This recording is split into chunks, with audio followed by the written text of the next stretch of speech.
Il était une fois dans l'Ouest, la conquête de l'Ouest, la chevauchée fantastique.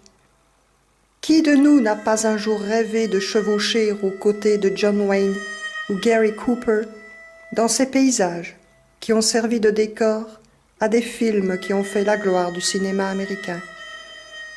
Les chevaux et les cowboys se font rares aujourd'hui, mais les paysages, eux, n'ont pas changé. Venez, suivez-moi. Parcourons ensemble les pistes de ces canyons entrés dans la légende. Commençons par le plus grand parc national des États-Unis, hors Alaska. Dans le sud californien, à la frontière du Nevada, Death Valley, ou la vallée de la mort, est une vaste étendue de 13 800 km², brûlée par le soleil. L'altitude varie entre 3368 mètres et 86 mètres au-dessous du niveau de la mer, en cet endroit nommé Bad Waters. Death Valley a présenté un obstacle presque insurmontable à la migration vers l'ouest au XIXe siècle. Elle a acquis son nom de vallée de la mort lorsque, en 1849, un groupe d'émigrants s'y est perdu pendant des semaines. Les 56,7 degrés enregistrés ici n'ont été dépassés que par le désert du Sahara. Alors, avis aux amateurs de bronzette ou de coups de soleil.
Après la fournaise, allons chercher un peu de fraîcheur plus au nord, plus à l'est, dans l'Utah. Fraîcheur est un bien grand mot quand on pense qu'il règne tout de même ici une température de 30 degrés.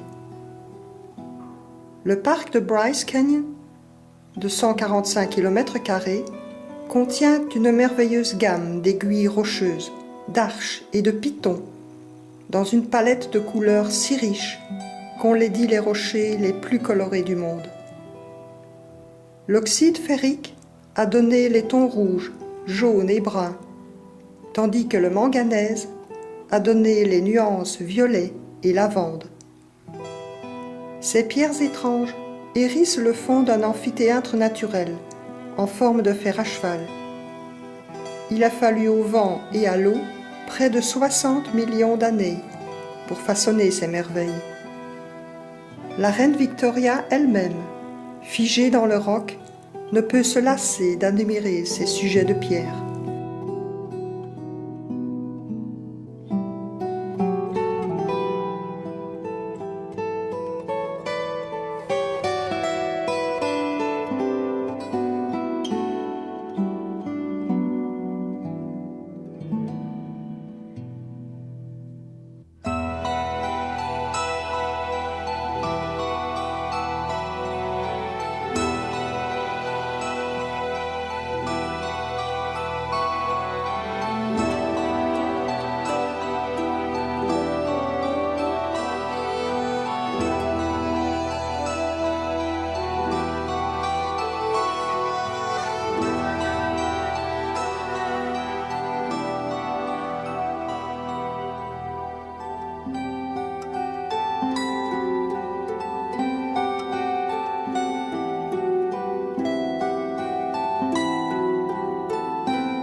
sud de l'Utah se trouve l'Arizona, que nous atteignons après quelques heures, passées sur une route interminable, inondée de soleil.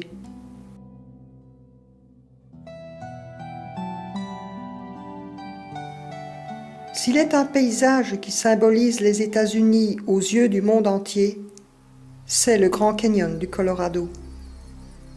Ce parc couvre un peu plus de 4900 km². Le fleuve Colorado reçoit les eaux de 7 États de l'Ouest: Arizona, l'Utah, Nouveau-Mexique, Colorado, Wyoming, Nevada et Californie. Aidé par le vent, la pluie, la neige et l'érosion, il a creusé ce gigantesque livre d'histoire géologique, étagé sur plus de 1500 mètres, depuis le bord du canyon jusqu'au fond de la gorge.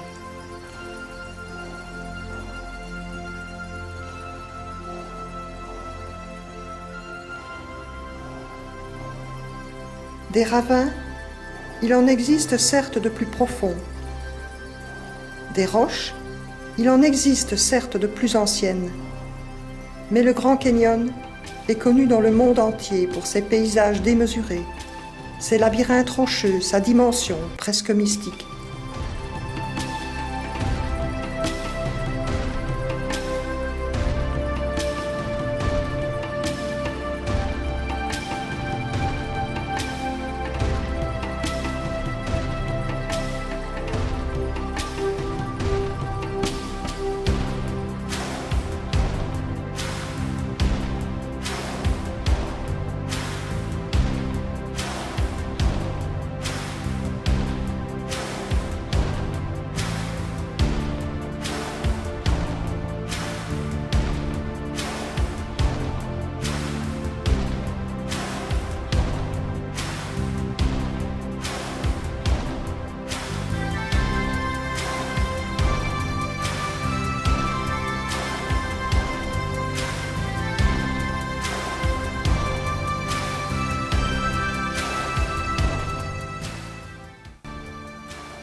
Au milieu du désert peint s'étend un ensemble de ruines, vestiges d'une communauté d'agriculteurs Sinagua, qui a quitté le plateau il y a 800 ans.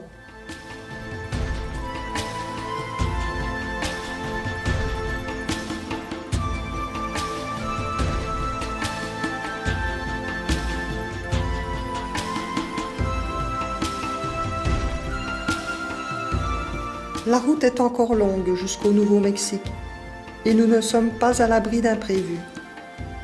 Des travaux ou une tempête de sable ralentissent quelque peu notre avance. Mais bon, ça fait partie du voyage.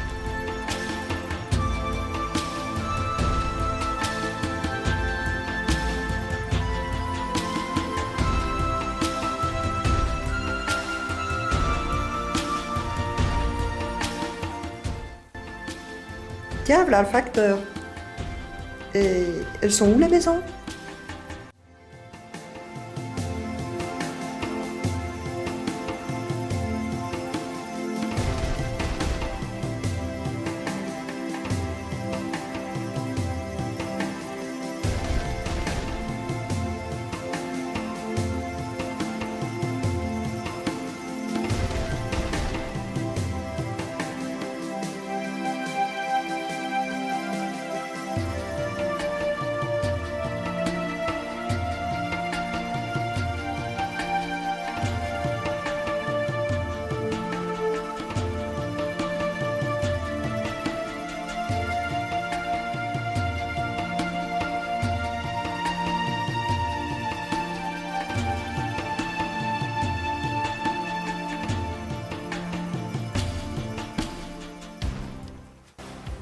Le State Park de City of Rocks fut créé en 1952 dans la région désertique de Chihuahua.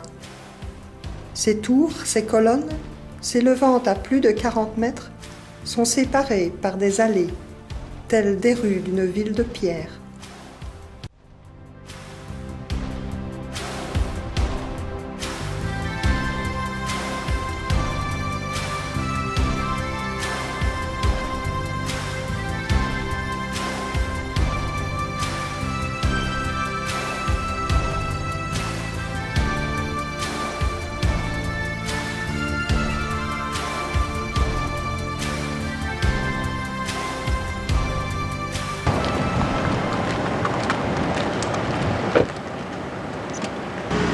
a camcorder? Yeah, it's a movie camera. The White Sand Dunes. À la limite nord du désert de Chihuahua, au creux du bassin de Tularosa, surgit le plus grand champ de dunes de gypse au monde. Ces dunes, à la blancheur aveuglante, ne cessent de croître, de se mouvoir sous l'assaut des vents du sud-ouest. Rien ne leur résiste. Même les quelques rares espèces végétales, animales, habituées pourtant aux rudes conditions de vie du désert, ont du mal à survivre.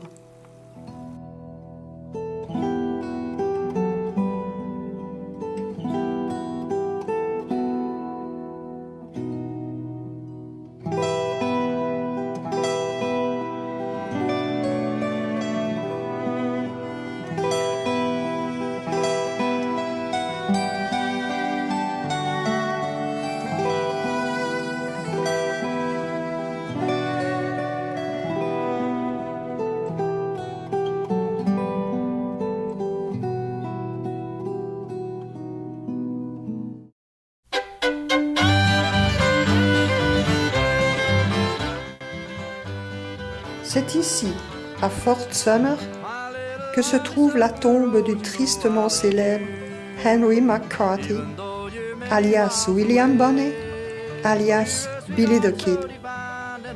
La tombe de ce gamin qui a abattu 27 personnes avant d'être tué à son tour à l'âge de 21 ans est entourée de barreaux de fer et est fréquemment visitée par les touristes, attirés par l'une des légendes les plus fascinantes de l'Ouest. La tombe de son shérif justicier, Pat Garrett, nous ne l'avons pas trouvée, hélas. Comme quoi, ici au Texas, ce sont les bandits qui font figure de héros.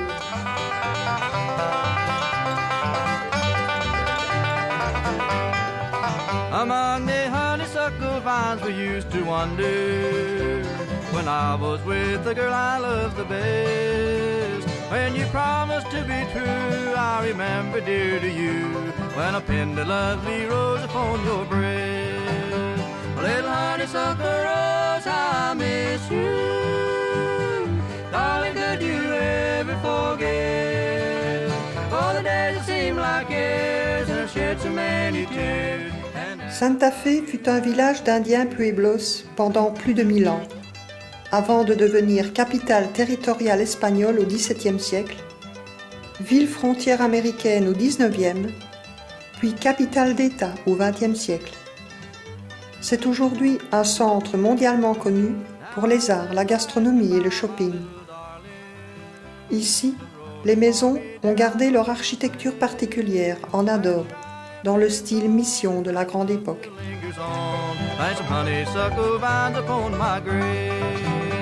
Little honeysuckle rose, I miss you. Darling, could you ever forget all the days that seem like years and I shed so many tears? And as I loved you, then I love you, yeah.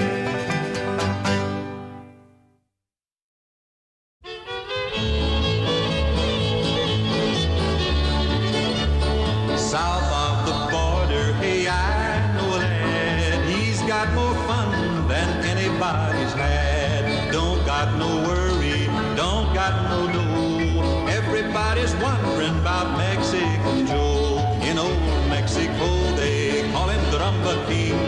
Leads all the women. The Four Corners Monument est le seul endroit des États-Unis où se joignent les frontières de 4 États, l'Arizona, l'Utah, le Colorado et le Nouveau-Mexique.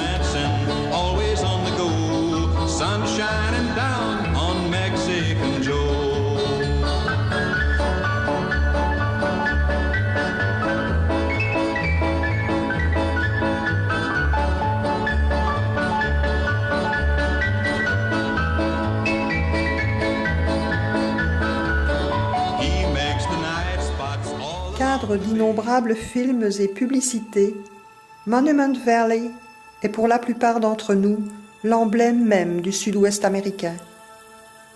Ici, le sol du désert est pratiquement plat. mais les monolithes de grès géants, se dressant jusqu'à 300 mètres, en font un décor sorti tout droit d'un conte de fées. À l'aube ou au crépuscule, la lumière rase du soleil fait flamboyer les tons rouges des roches et la vallée s'illumine de façon irréelle. Ce paysage, gardé fièrement par la population Navajo, s'étend sur 390 km², de part et d'autre de la frontière Utah-Arizona. La tribu des Navajo, ou peuple de la terre, est la plus importante des États-Unis. Guerriers à demi-nomades à l'origine, les Navajo se déplacèrent vers le milieu du XVIe siècle, du nord-ouest du Canada vers le sud-ouest des États-Unis actuels. 750 years old. Anasazi, short people, aged people. Anasazi was eliminated by Mother Nature, every one of them. So no one survived. Grâce à leur habileté et à leur travail, ils accédèrent à une aisance considérable et se défendirent énergiquement contre l'avance de l'homme blanc. Aujourd'hui, ce sont eux qui gèrent la totalité des exploitations de la région. Allant des exploitations forestières aux hôtels, en passant par les écoles, les mines, les scieries, les hôpitaux. Malgré cela, dans la vallée, ils ont gardé leurs habitations d'origine, les houganes, sans fenêtres, en bois, brindilles et argile. L'étranger y est accueilli avec réserve, mais sans hostilité.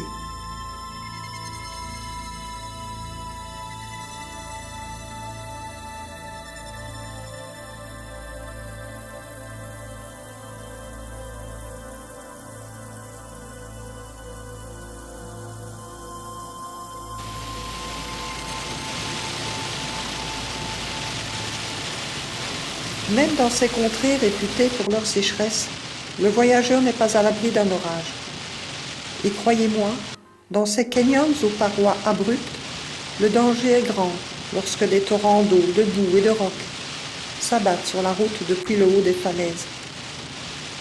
À une fraction de seconde près, je n'aurais pu vous montrer ces images, car à une fraction de seconde près, c'est moi, et non le flanc de la voiture qui aurait reçu le rocher de plein fouet. Heureusement, ce jour-là, ma bonne étoile brillait au-dessus des nuages, et c'est grâce à elle que je vous parle aujourd'hui.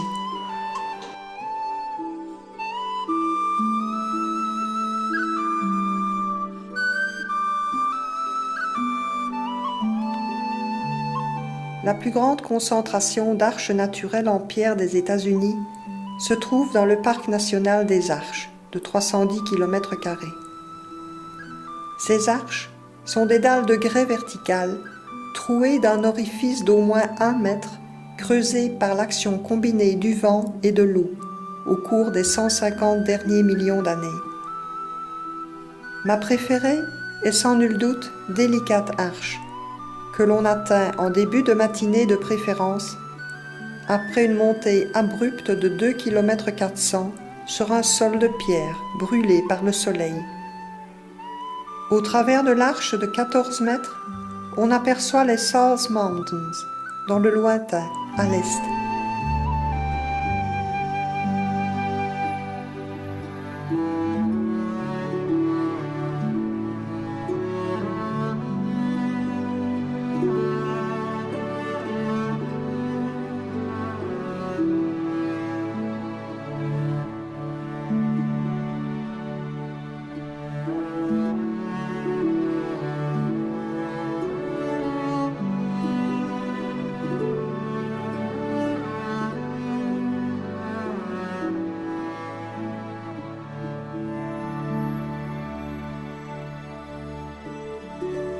La roche dense se compose de grains de sable cimentés par des minéraux, au travers desquels peut suinter l'eau, créant ainsi des fissures.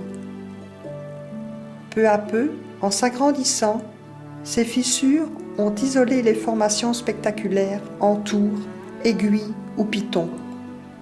L'eau a continué à s'infiltrer, à geler, désagrégeant la roche, perçant alors ces ouvertures qui font aujourd'hui le bonheur des photographes.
Canyonlands est le plus grand parc national de l'Utah, avec ses 1365 km².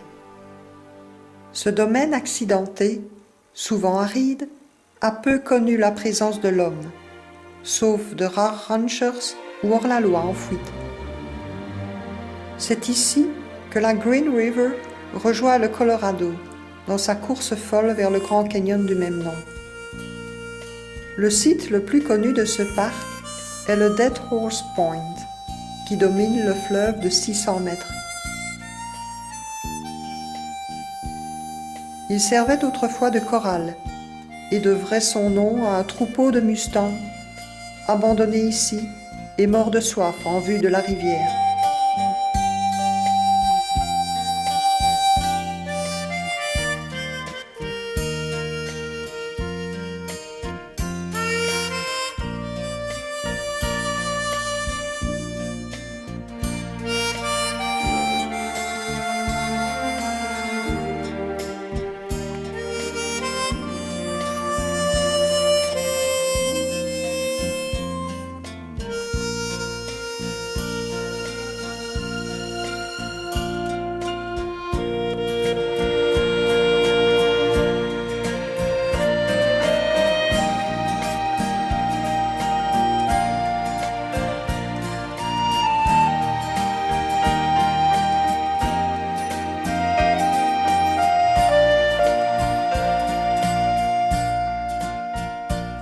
Et nous revoilà sur la route, interminable, en direction de Salt Lake City, où nous prendrons l'avion qui nous emportera loin de cet ouest fascinant pour nous ramener vers la vieille Europe.